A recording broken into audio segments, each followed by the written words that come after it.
ಪುತ್ತೂರು ತಾಲೂಕಿನ ಪೆರ್ನಾಜಿಯ ಶ್ರೀ ಸೀತಾರಾಘವ ವಿದ್ಯಾವರ್ಧಕ ಸಂಘದ ಆಶ್ರಯದಲ್ಲಿ 1966-67ನೇ ಸಾಲಿನಿಂದ ಕಾರ್ಯನಿರ್ವಹಿಸುತ್ತಿರುವ ಅನುದಾನಿತ ಕನ್ನಡ ಮಾಧ್ಯಮ ಶಾಲೆಯ ಮಾನ್ಯತೆಯನ್ನ ವಿದ್ಯಾರ್ಥಿಗಳ ಸಂಖ್ಯೆ ಕಡಿಮೆ ಇರುವ ಕಾರಣ ನೀಡಿ ಶಾಲಾ ಶಿಕ್ಷಣ ಇಲಾಖೆ ಹಿಂಪಡೆದಿದೆ. ಆದರೆ ಹೊಸ ಆಡಳಿತ ಮಂಡಳಿಯ ನೇತೃತ್ವದಲ್ಲಿ ಶಾಲೆಯನ್ನ ಯಾವುದೇ ಕಾರಣಕ್ಕೂ ಮುಚ್ಚದೆ ಮುಂದುವರಿಸಲು ಸಂಘ ಬದ್ಧವಾಗಿದೆ ಎಂದು ಸಂಘದ ಅಧ್ಯಕ್ಷ ಗೋಪಾಡ್ಕರ್ ಹಾಗೂ ಕಾರ್ಯದರ್ಶಿ ಡಾಕ್ಟರ್ ಬಿಜಿ ಆವಟಿ ತಿಳಿಸಿದ್ದಾರೆ.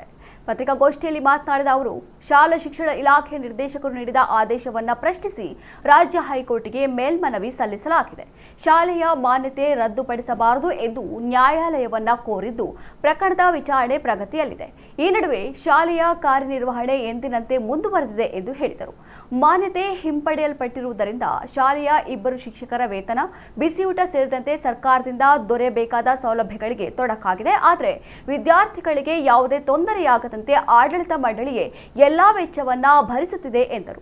ಶಾಲೆಯ ಸಂಚಾಲಕ ಜಯಪ್ರಕಾಶ್ ಪತ್ರಿಕಾಗೋಷ್ಠಿಯಲ್ಲಿ ಉಪಸ್ಥಿತರಿದ್ದರು. ಕನ್ನಡ ಮಾಧ್ಯಮ ಶಾಲೆ ಉಳಿಬೇಕು ಅನ್ನುವಂಥ ನಿಟ್ಟಿನಲ್ಲಿ ನಾವು ಈ ಶಾಲೆಯನ್ನ ಉಳಿಸಲಿಕ್ಕೆ ಪ್ರಯತ್ನ ಮಾಡಲಿಕ್ಕೆ ಇಲ್ಲಿಗೆ ತಮ್ಮ ಊರಿಗೆ ಬಂದ್ವಿ.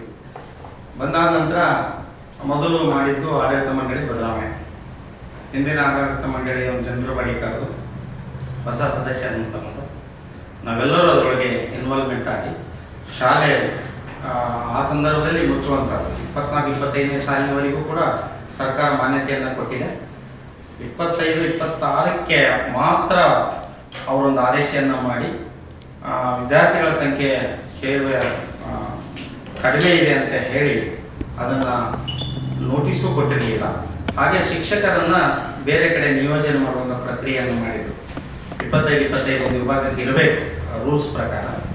ಸೊ 25ರ ತನಕ ಮಾನ್ಯತೆ ನವೀಕರಣವನ್ನು ಮಾಡಿ ಅಲ್ಲಿವರೆಗೂ ವೇತನ, ಅನುದಾನ, ಬಿಸಿ ಊಟ ಎಲ್ಲವನ್ನು ನೀಡಿ 25-26ಕ್ಕೆ ಶಾಲೆ ಇನ್ನೂ ಕ್ಲೋಸ್ ಆಗೋದಕ್ಕಿಂತ ಮುಂಚೆನೇ ಎಲ್ಲ ಬಿಸಿ ಊಟನೆಲ್ಲ ನಿಲ್ಲಿಸಿ ಒಂದು ನೋಟಿಸನ್ನು ಡಿಸೆಂಬರ್ನಲ್ಲಿ ನೋಟಿಸನ್ನು ಕೊಟ್ಟಿರ್ತಾರೆ.